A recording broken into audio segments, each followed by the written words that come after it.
You know what? Sudden plan is always best. Hello, it's me, Tanima here. ওই দিন school শেষে অডিটের কাজ শেষ করে আমাদের প্রিন্সিপাল স্যার আমাদের সবাইকে হঠাৎ করে প্ল্যান করলো যে ট্রিট দিতে নিয়ে যাবে। তো আমি কাজ শেষে কল পেয়ে আমাদের এদিকেই শেখ হাসিনা সড়কের দিকে একটা ছোটখাটো বাংলা রেস্টুরেন্ট রয়েছে, ওখানে চলে গেলাম। অ্যান্ড যাওয়ার পথে I was capturing the view. This place looks six types in the sixth season. And in this season, I'm in winter, this place looks very amazing. যাই হোক, আমি যাওয়ার সময় ভিউ ক্যাপচার করছিলাম এবং রিক্সাওয়ালা মামার সাথে আড্ডা দিচ্ছিলাম। এই পথে আপনি যাওয়ার সময় ছোটখাটো অনেক রেস্টুরেন্ট পাবেন। অ্যান্ড বর্ষা সিজনে বা উইন্টার সিজনে এই জায়গাটা খুবই সুন্দর, কিন্তু অনেক বেশি ঠান্ডা।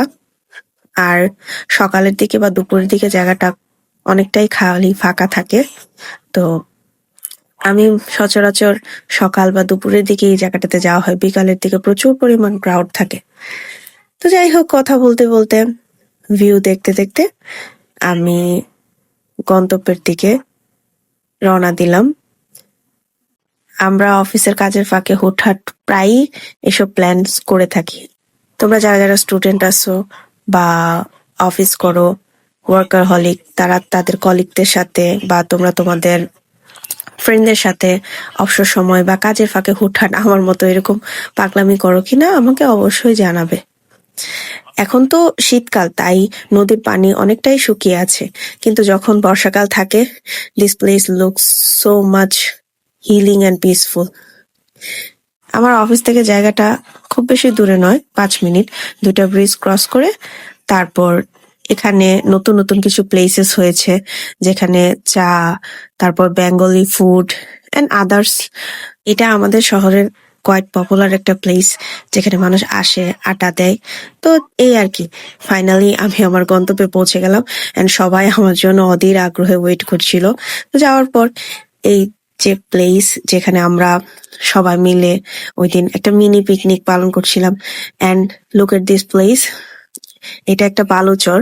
যখন বর্ষা সিজন থাকে তখন এখানে অনেকটাই পানি একদম কাছাকাছি থাকে, অ্যান্ড আউটার সিজনে এই জায়গাটা ড্রাই থাকে। এই যে আমরা কলিগরা খাবার আসার আগে সবাই মিলে খুব বেশি আড্ডা দিচ্ছিলাম, মজা করতেছিলাম, অ্যান্ড সবাই অনেক বেশি হ্যাপি ছিল, কারণ সাডেন করা প্ল্যানগুলা খুব বেশি সুন্দর থাকে। তো যাই হোক, তারপর আস্তে আস্তে আমাদের খাবার চলে আসলো। এই আইটেমটা হচ্ছে টমেটোর salad, and it was too much yummy. তারপর আস্তে আস্তে আমাদের সবাইকে মাটির প্লেটে খাবার সার্ভ করা শুরু করে দিল। আমরাও আস্তে আস্তে সবাই খাবারের জন্য প্রস্তুতি নিচ্ছিলাম আর বিভিন্ন কথা বলছিলাম। মাঝে আমার কলিগরা বলতেছিল, তুমি দাঁড়িয়ে আছো কেন, ব্লগ বানাচ্ছ, ভিডিও করছো, and look at this cat was so cute. আমরা যখন খাচ্ছিলাম, বিড়ালটা আমাদের নিচে এসে আমাদের সাথে খুব দুষ্টুমি করছিল, খেলা করছিল।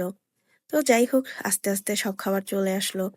আমরা হাঁসের মাংসর সাথে ভাতটা প্রেফার করেছিলাম, কারণ লাঞ্চ টাইম ছিল। তো অন্য কিছু নিলে ওটা ওইরকম বেশি মানানসই হতো না। তো যাই হোক, আমরা হাসাহাসি করছিলাম, আড্ডা দিচ্ছিলাম, অ্যান্ড আমাদের খাবারটা খাচ্ছিলাম। অ্যান্ড আমার কলিগ আমাকে আমার খাবারটা সার্ভ করে দিল। উইন্টারে এই টাইপের খাবারগুলা খুব বেশি ফ্যাসিনেটিং লাগে আমার কাছে। আপনাদের কার কাছে কেমন লাগে আমাকে অবশ্যই জানাবেন। আমরা যখন খাচ্ছিলাম তখন আমাদের ম্যাডামরা বলছিল যে এই আমাকে ক্যাপচার করো, অ্যান্ড স্যার দেখেন ছবি তুলছে, হাসাহাসি করছে, লাইভ করছে। লাস্টের দিকে আমাদের সবচেয়ে ফানি ওয়ান আমাদের খাবার শেষের বক্তব্য দিচ্ছিল। আমাদের সবার খাওয়া শেষ, কিন্তু ওনার খাওয়া শেষ হচ্ছিল না, অ্যান্ড উনি বলতেছিল, ম্যাম আমাকে একটু ক্যাপচার করুন। অ্যান্ড আমরা খুব বেশি হাসাহাসি করছিলাম, মজা করছিলাম, অ্যান্ড উনি খাবার সম্পর্কে আমাদের ডেসক্রাইব করছিল। আসলে গ্রুপের মধ্যে এরকম একটা মানুষ থাকলে খুব বেশি ভালো হয়, বোর লাগে না, অ্যান্ড খুব বেশি মজা হয়। তো এই তো আমরা হাসাহাসি করলাম, মজা করলাম, এবং খাওয়া দাওয়া শেষে আমি এবং আমার 2টা ম্যাডাম গাড়ির জন্য দাঁড়িয়েছিলাম। তারপর আমরা গাড়ি নিয়ে রিক্সার মধ্যে খুব বেশি মজা করতে করতে, হাসাহাসি করতে করতে, ভিউ দেখতে দেখতে বাসার উদ্দেশ্যে রওনা হয়ে গেলাম।